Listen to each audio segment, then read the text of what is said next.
Hey guys, চলেন আজকে pizza বানাই। ইয়া প্রথমে আমি এদের কাপ ময়দা দিয়ে দেবো। এরপর হচ্ছে আমি এর মধ্যে কি বলে একটা আন্ডা ফাটিয়ে দিব। হ্যাঁ, আন্ডা অর্ধেক দিব, অর্ধেক না, কুসুমটা আমরা রেখে দেবো, আমাদের পরে লাগবে। এরপর আমরা পরিমাণ মতো চিনি নিয়ে নেবো। এরপর হচ্ছে আমরা স্বাদ মতো লবণ নিয়ে নেবো।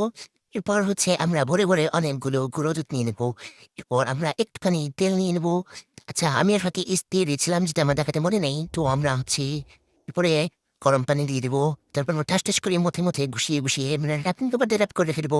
এরপর হচ্ছে আমরা চিকেনের মধ্যে নুন, হলুদ, সয়া সস, তারপর আদা রসুন বাটা এসব দিয়ে আর একটু টক দই দিয়ে ম্যারিনেট করে ভেজে নেব। ওকে গাইস, এরপর আমরা ডোটাকে বেলে বেলে তারপরে আমরা খুঁচিয়ে এভাবে ফুটো করে নেবো। তারপর আমরা এক গাদা মেয়োনিজের ওপর ঢেলে দেবো।